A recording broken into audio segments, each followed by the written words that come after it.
Адвентавыя разважанні, праваднікі адвенту, паводле айца Паўла Касінскага.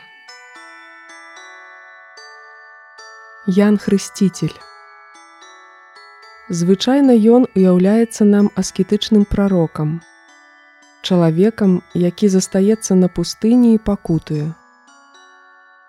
Але заклік, які ён скіроўвае свету, сцісла звязаны з ягонымі бясплоднымі бацькамі, Захарыем і Альжбетай. Гісторыя нараджэння на свет гэтага дзіцяці, выбару імя, цуду, перажытага ягоным бацькам, і сталення юнака да сваёй жыццёвай місіі, такая самая Божая навіна для мяне, як і ўся пазнейшая дзейнасць Яна. У слабасці чалавека магутна выяўляецца Божая моц. Няхай гісторыя Яна Хрысціцеля вядзе нас па адвентавым шляху ў сённяшнім разважанні. Ян быў чалавекам суровым і бескампрамісным. Меў яснае ўсведамленне сваёй жыццёвай місіі. Ягоная веліч была не ў здзяйсненні чагосьці захапляльнага, але ў тым, што свету, які страціў добрую дарогу, ён паказаў постаць збаўцы. І потым здолеў цешыцца, што людзі ідуць за Езусам. Ён не зайздросціў гэтаму.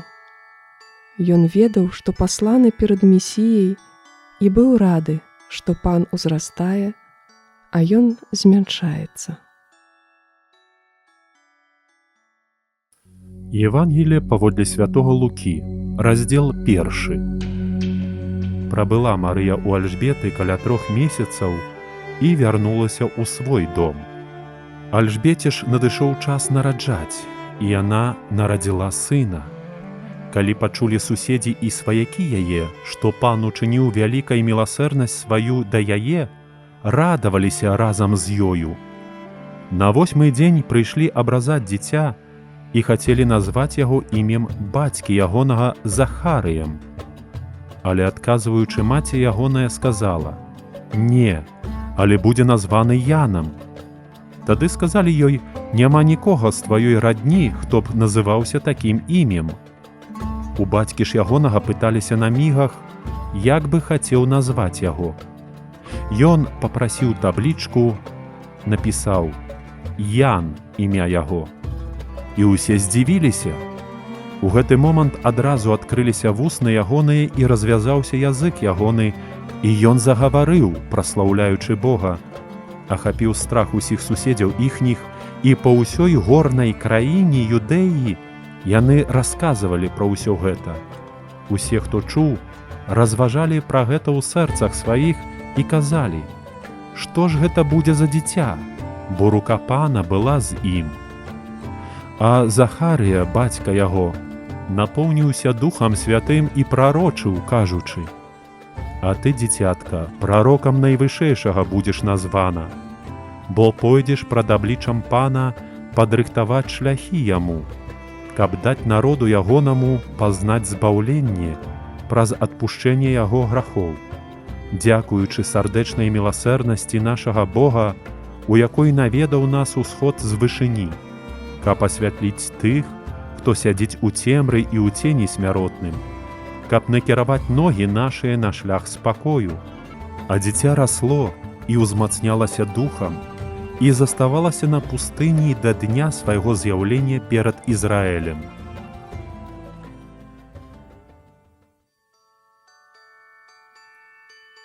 Даванне імя – важны момант у жыцці кожнага чалавека.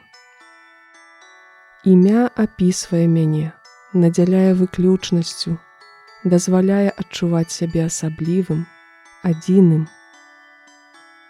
Разам з іменем мы атрымліваем цэлы воз гісторыі, досведу, а таксама сацыяльны кантэкст, пачуццё прыналежнасці і карані.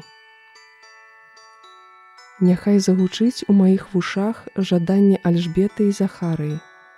Будзе названы Янам.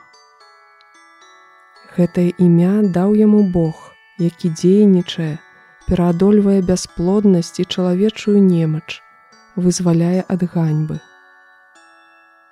Альжбета і Захарыя – бацькі, якія стаяць за сваім дзіцём, свядомыя таго, што яно даверана ім Богам і мае стаць ягоным пасланцам у свеце.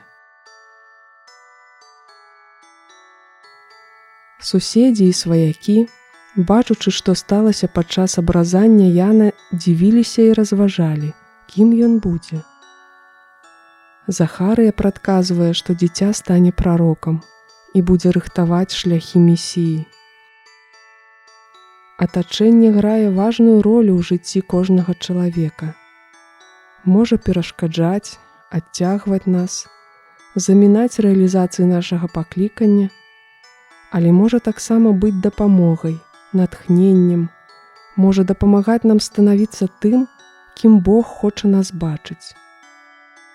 Гэта адказнасць і ў той жа час заданне. Ян Хрысціцель не адразу быў прарокам, якога мы ведаем са старонак Евангелля. Паколькі меў старых бацькоў, то, імаверна, хутка іх страціў. Аднак у сям'і, пэўна, засталася памяць пра тыя важныя перажыванні.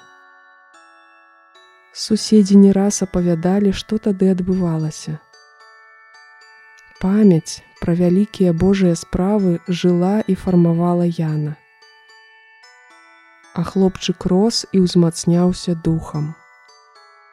Пустыня гартавала ягоны характар. Ён не дазваляў сабе няўважлівасці. Няйначай ён сутыкаўся з цяжкасцямі і меў спакусы выбраць іншы шлях. Аднак у канчатковым выніку ён прыняў сваю місію і споўніў тое, да чаго быў пакліканы. Яне Хрысціцелю, праваднік адвенту, навучы мяне цаніць сям'ю, бацькоў, традыцыі, перададзеныя мне. Дапамажы не стаць перашкодай для іншых у выбары паклікання. Выпрасі мне адвагу ў спаўненні місіі майго жыцця.